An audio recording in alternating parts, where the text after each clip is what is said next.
Anunciamos también el puntapié inicial de un nuevo orden para nuestro país. Construir el país próspero y pujante que queremos llevará tiempo y esfuerzos titánicos de parte de todos los presentes y del común de la sociedad. Pero si tenemos una visión clara del rumbo y nos mancomunamos en torno a un conjunto de principios y objetivos no negociables, llegaremos a puerto más pronto que tarde. Para eso estamos aquí hoy, para establecer entre nosotros y junto a la sociedad un pacto de caballero en torno a estos pilares y para decir ante todos los argentinos de bien que reclamaron un cambio de rumbo con su voto que una Argentina distinta es imposible haciendo lo mismo de siempre. Es por eso que firmamos este pacto, cuyo primer punto indica la inviolabilidad de la propiedad privada. Por eso firmamos aquí los presentes un acta de 10 conceptos inclaudicables, de los cuales el primero es un compromiso con la inviolabilidad de la propiedad privada.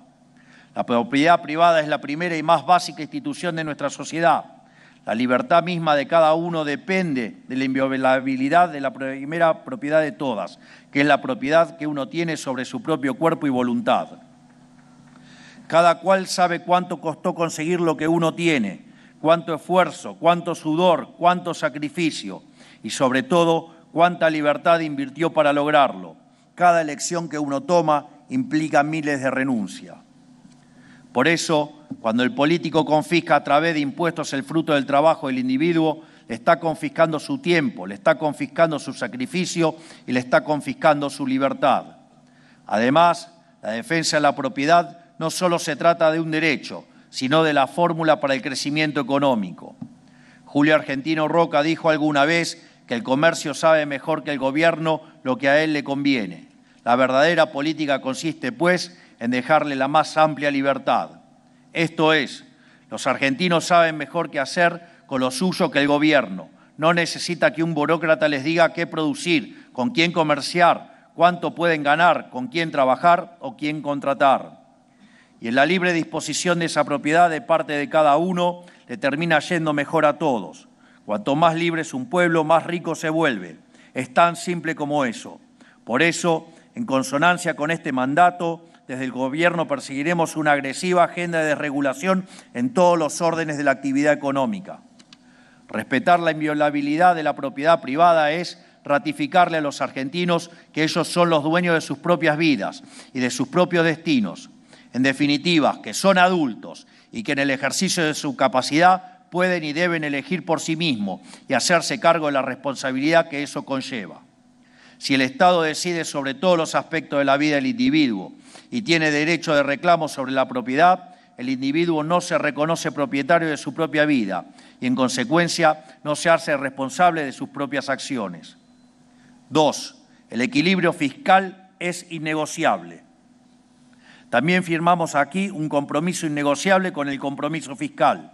Necesitamos estar de acuerdo en que el déficit fiscal crónico es el huevo de la serpiente de la decadencia argentina, porque es el origen último de todos los problemas que ha tenido nuestra economía en los últimos 100 años.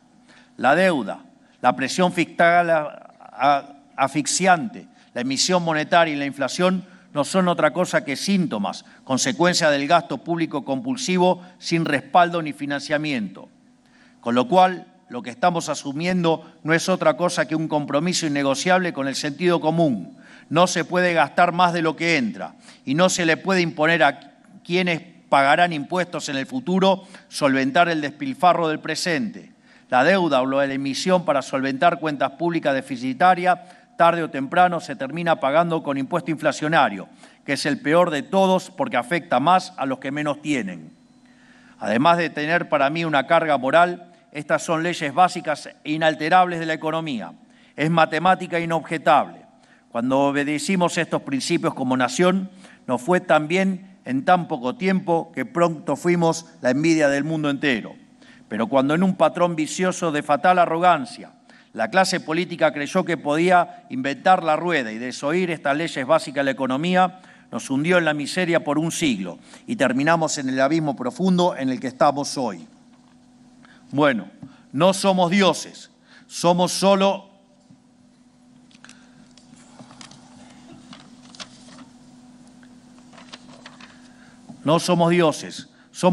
hombres. No escribimos las reglas, solo podemos seguirlas. Por eso, de acá en adelante, se terminó el chamanismo económico.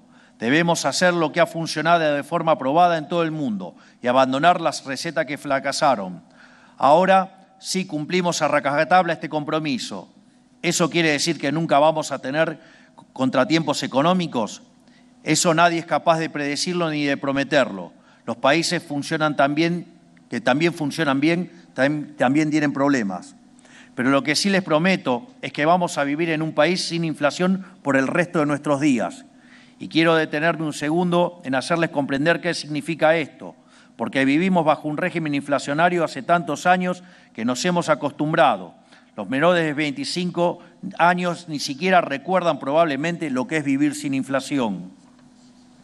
Vivir atosigados por la inflación es vivir en la cárcel del eterno presente, donde se vuelve imposible mirar para adelante, calcular nuestros gastos y planificar nuestro futuro. Anula la posibilidad tanto de un proyecto personal como de un proyecto de familia o un proyecto económico. Por eso, recuperar el equilibrio fiscal y convertirlo en un mandamiento que sobreviva a este gobierno y perdure por muchos más, es para nosotros una cuestión en la que se juega la misma dignidad humana. Tercero, gasto público en torno a 25 puntos del PBI. También nos comprometemos con esta firma a bajar el gasto público a los niveles históricos, en torno al 25% del Producto Bruto Interno. Nuestro país tiene enormes recursos naturales y un capital humano hipertalentoso y trabajador, pero que no prospera porque el sector privado, las empresas, los trabajadores y los emprendedores cargan en sus espaldas con más de 40 puntos del PBI de gasto estatal, que con mucho esfuerzo estamos reduciendo. Esto es, que cada 10 pesos que el argentino genera con el sudor de su frente, más de 4 son consumidos por los estados nacionales, provinciales y municipales. Y como la magia no existe, este exagerado gasto solo se puede financiar con impuestos que asfixian a nuestra economía, con inflación que pulveriza salarios e imposibilita el cálculo económico, o con deuda que son impuestos a las generaciones futuras. Cada punto adicional del PBI que los políticos le suman al gasto estatal es una carga para el sector privado, es una extracción directa de riqueza y oportunidades para cada empresa que quiere invertir, progresar y dar trabajo. Es una quita directa a los ingresos de las familias argentinas, sea en forma de impuestos a los bienes que consumen o con mayor inflación. Es asfixiar a nuestro campo con impuestos que no existen en ninguna parte del mundo. Es bloquear el desarrollo pleno de nuestro interior productivo. Es impedir que los emprendedores puedan escalar sus proyectos y convertirse en grandes empresarios. El gasto público desmedido es el centro de todos nuestros males.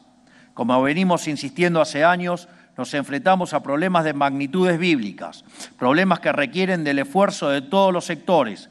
Bajar drásticamente el peso del Estado en nuestra economía es nuestra misión más importante y más difícil.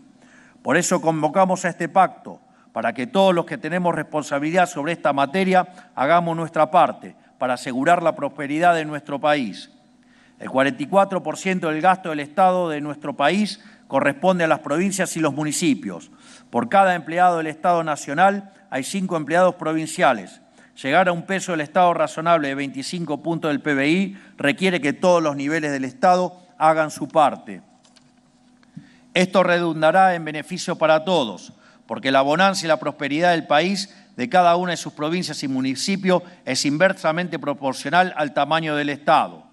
Desde el Estado Nacional ya hemos demostrado nuestro compromiso, habiendo hecho en tan solo 8 meses la reducción de gasto público más grande de la historia del Estado Nacional. Los aquí firmantes se comprometieron a hacer su parte en sus respectivos distritos. Un Estado que le sirve a la sociedad y no a los políticos tiene que tener, además de un peso razonable, funciones claras. Insistimos con reducir en 15 puntos el peso del Estado, no solo porque este fue el tamaño que tuvo en nuestra época de mayor prosperidad, sino porque con un gasto consolidado de 25 puntos se pueden cumplir las únicas funciones que tiene que cumplir el Estado: hacer cumplir la ley y el respeto de la propiedad privada, reprimir y castigar el delito en todas sus formas, asegurar la integridad del territorio nacional con fuerzas armadas respetadas y equipadas, asegurar el acceso a la educación y a la salud de los argentinos. Un Estado chico, pero con funciones limitadas y claras, vale más que un Estado gigante que dilapida los recursos de los argentinos en tareas que no le corresponden, beneficia a unos pocos y bloquea la prosperidad de nuestro país. Cuarto, educación. Firmamos aquí el compromiso, también con una educación inicial, primaria y secundaria útil y moderna, con alfabetización plena y sin abandono escolar, porque comprendemos que la Argentina atraviesa una innegable crisis educativa desde hace mucho tiempo. Identificamos hoy que el corazón de la crisis está en el fracaso que hemos tenido como país en alfabetizar correctamente a nuestros estudiantes. Hoy la mitad de los alumnos del primario no alcanzan el nivel de lectocomprensión adecuado para su edad. Para los de sexto grado ese valor llega al 70%. Es decir, que hoy 7 de cada 10 chicos argentinos que no comprenden los textos que leen. Y todo esto ocurrió bajo las narices de la dirigencia política, mientras intendentes y bloques parlamentarios se tironeaban para definir qué municipio se quedaba con los fondos para construir una universidad nueva. Hemos puesto el foco únicamente en la educación superior por décadas y mientras mirábamos para otro lado, el alfabetismo se coló por la grieta de los primeros niveles educativos. Hay que entender que la correcta alfabetización y garantía de competencias básicas del estudiante del primario es la condición necesaria que hace posible cualquier tipo de aprendizaje posterior. Si no podemos garantizar eso, todos los esfuerzos posteriores en la trayectoria educativa del estudiante están condicionados desde el vamos. No pueden extrañarnos entonces los niveles récord de deserción que tenemos hoy. Por eso este compromiso es sobre todo uno que debemos asumir junto al Gobierno nacional y los gobiernos provinciales para mirar de frente el problema y elevar la vara y para recuperar el espíritu de exigencia con los docentes que están necesarios. Sepan que contarán con el Estado Nacional y los recursos y soporte del plan de alfabetización que presentamos esta semana para perseguir en conjunto este objetivo. Pero el problema en la educación no termina en la alfabetización y en perfeccionar la educación básica. Tenemos un sistema educativo que está desconectado de las necesidades económicas de nuestra sociedad, porque tenemos carreras universitarias demasiadas largas, porque hemos priorizado aumentar la oferta universitaria por sobre la oferta terciaria, porque egresamos una cantidad hipertrofiada de abogados y contadores que son solo demandados porque en Argentina hay demasiados juicios, demasiados trámites y demasiados impuestos.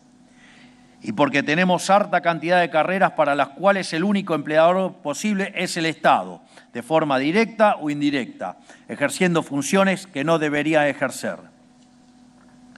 Y lo más complicado de todo, porque el status quo en las instituciones de formación docente y profesorados es impugnar los preceptos básicos del sistema de cooperación social en el que vivimos, que es el capitalismo y la democracia liberal. Esto último es simplemente un suicidio colectivo. ¿Cómo va a ser la norma en los secundarios y universidades del país inculcar que el capitalismo es malo? El fin primero del sistema educativo tiene que ser integrar a los estudiantes a la sociedad conforme a sus normas. Con el analfabetismo nos hicimos los despistados durante décadas y aquí estamos hoy, en una situación incompatible con la tradición educativa de nuestro país, que fue el primero en terminar con el analfabetismo en el mundo. Con los demás problemas del sistema educativo no nos podemos hacer los despistados, los tenemos que abordar antes de que sea demasiado tarde.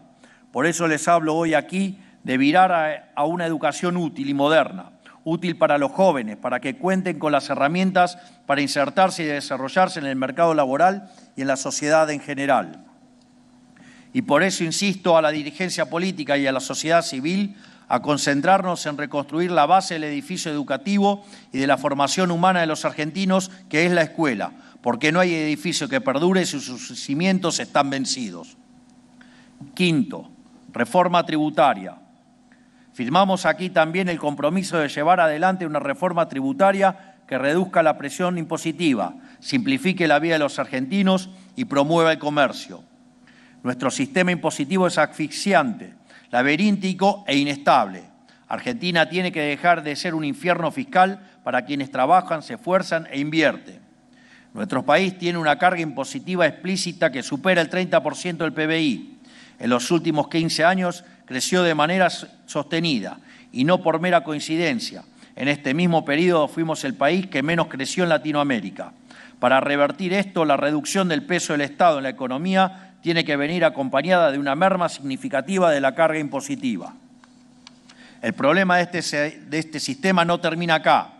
Además de su peso está su complejidad. Hoy los argentinos están sometidos a más de 150 tributos entre nacionales, provinciales y municipales. Este es un costo escondido que absorben las empresas e individuos.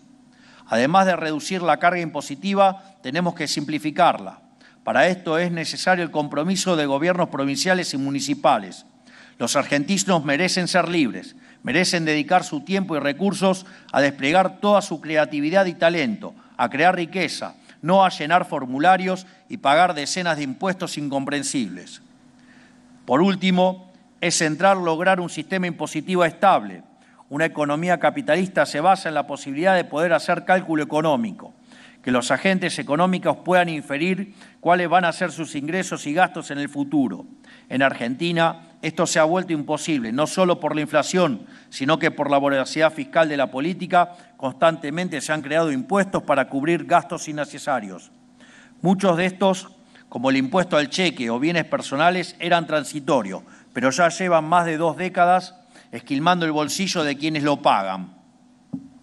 Necesitamos el compromiso de todas las partes para lograr un sistema impositivo que no asfixie a la actividad privada, que sea simple y que perdure en el tiempo.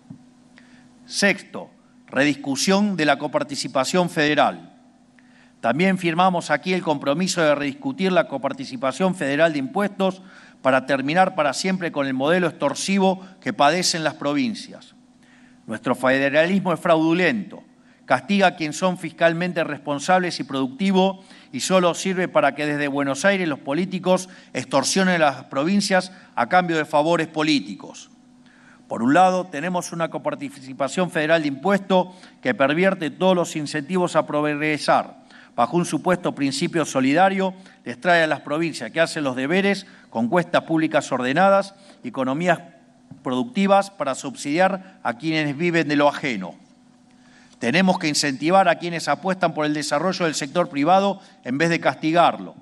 Por el otro, se volvió una costumbre en las últimas décadas que desde Buenos Aires la política distribuya recursos discrecionalmente para beneficiar a sus aliados políticos.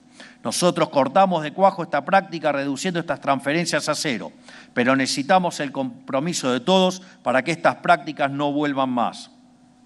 Cada una de nuestras provincias tiene todo para progresar y valerse por sí misma en una economía libre, de mercado y próspera. No necesitan de un federalismo fraudulento que solo le sirve a la política de Buenos Aires. Discutir la coparticipación parece a priori una tarea ciclópea, pero nunca hubo en la historia un gobierno nacional con mayor predisposición a devolverle a las provincias lo que es suyo que el nuestro. Tenemos que poder encontrar un camino de acuerdo en esta materia. Séptimo, recursos naturales. El otro compromiso que firmamos hoy aquí y para el cual vamos a necesitar la voluntad de las provincias es el compromiso de explotar los recursos naturales que Dios nos ha dado. Dios bendijo a nuestra tierra con una riqueza enorme en recursos naturales. Nos dio la posibilidad de que en cada rincón de la patria los argentinos puedan crear riqueza y desarrollar sus vidas de manera digna. Pero los políticos han escuchado más la demanda de minorías ruidosas y organizaciones ambientalistas financiadas por millonarios extranjeros que la necesidad de prosperar que tienen los argentinos. Nosotros venimos a cambiar eso, a dejar atrás la demagogia buenista que condena a la miseria a millones de argentinos para tener el beneplácito de unos pocos acomodados. La naturaleza debe servir al ser humano y su bienestar, no a la inversa. Los problemas ambientalistas tienen que poner en el centro al individuo. Por eso el principal problema ambiental que tenemos es la pobreza extrema, y esto solo se soluciona si aprovechamos nuestros recursos. Llegamos al ridículo de compartir cordillera con Chile y no producir cobre, mientras ellos exportan más de 50.000 millones de dólares al año de este mineral, más del doble de lo que nosotros exportamos en soja. Llegamos también al ridículo de trabar la explotación de nuestros recursos marítimos, una de nuestras riquezas más abundantes, logrando únicamente que estos sean apropiados por potencias extranjeras. Tener el compromiso de explotar nuestros recursos naturales es tener un compromiso con las necesidades reales de nuestro país, con terminar con la pobreza y con que haya oportunidad de crecimiento para todos los argentinos en cada rincón del país. Reforma laboral. Por supuesto que nada de todo esto será posible sin avanzar en una reforma laboral moderna que promueva el trabajo formal. Sobre este tema no puede haber dudas. El régimen laboral que impera en la Argentina desde hace 50 años es obsoleto y dañino para el mundo laboral que tenemos hoy. No hay lugar para seguir aferrándose a este modelo cuando el mundo cambió y sobre todo cuando la Argentina cambió y en la dirección equivocada, arrastrada hasta el fondo del mar por el ancla que es el sistema laboral vigente. Es un régimen con normativas vetustas que hace casi imposible contratar a alguien formalmente. Por eso 2 de cada 10 personas en edad de trabajar tienen un empleo formal y hace 10 años que esta cifra prácticamente no se mueve. En paralelo, lo único que sí creció en la Argentina en los últimos 10 años fue el empleo público, que en los gobiernos provinciales creció un 35% del 2011 hasta acá. Hace décadas que venimos retrocediendo y la dirigencia política y sindical ha querido tapar el sol con las manos. Ha preferido dejar que se hunda la economía y que el mercado laboral formal desaparezca antes que habilitar la conversación para modificarlo. Debe entenderse que la legislación laboral actual se pensó para un país que había eliminado la pobreza y no tenía desempleo. Este país no existe más. Somos un país pobre, con la mayoría de la población trabajando en condiciones precarias. Necesitamos generar trabajo formal de calidad y para ello es indispensable generar riqueza. Es hora de reconocer que meter el problema abajo de la alfombra no lo hace desaparecer, solo lo empeora. Es hora de aceptar que lo mejor para un trabajador es un empresario y que para que haya más trabajadores y empleo de mejor calidad tiene que haber más empresas. Es hora de aceptar que tiene que ser rentable para las empresas contratar, no un acto solidario. Y es hora de aceptar que tiene que ser posible para las empresas despedir sin enfrentar un litigio infernal, porque con la legislación laboral que tenemos estamos perjudicando a las empresas, pero mucho más todavía a los trabajadores. 9, reforma previsional. No podemos avanzar en una reforma laboral sin una profunda reforma del sistema previsional que le dé sostenibilidad al sistema y garantice el respeto a quienes aportaron. El sistema previsional y de jubilaciones argentinos está quebrado y tiene un diseño de incentivos que lo hace insostenible e inmoral. A los factores demográficos como el envejecimiento poblacional o que la esperanza de vida haya pasado de 64 a 76 años en 5 décadas, se le suma un sistema de jubilaciones absolutamente perverso. Por cada jubilado solo hay 1,8 trabajadores activos cuando en realidad se necesitarían 4. Esto no es casualidad, se debe a que tenemos una legislación laboral que incentiva la informalidad y un sistema previsional que le roba a quien aportó para dárselo a quien no. Esto quita cualquier incentivo a aportar al sistema. Necesitamos un sistema previsional que respete el aporte y ahorro de toda una vida. Pervierte la moral de un país que se valore de la misma manera a quien se esforzó, trabajó y aportó toda una vida que a quien no lo hizo. Esto aplica tanto a lo previsional como a lo educativo, lo impositivo, lo federal. En Argentina los incentivos están dando vuelta. Se premia al que no hace y se castiga al que hace. Se beneficia al que no cumple, mientras se perjudica al que cumple. Esta lógica perversa, que es transversal a todos los temas de la vida social, debe terminarse. 10, apertura del comercio global. Finalmente y por último, firmamos aquí también el compromiso con la apertura del comercio internacional, de manera que la Argentina sea protagonista del mercado global. Nuestra economía es la tercera más cerrada del planeta, solamente superada por la de Sudán y Etiopía. Esto es un coto al progreso y al bienestar de todos los argentinos.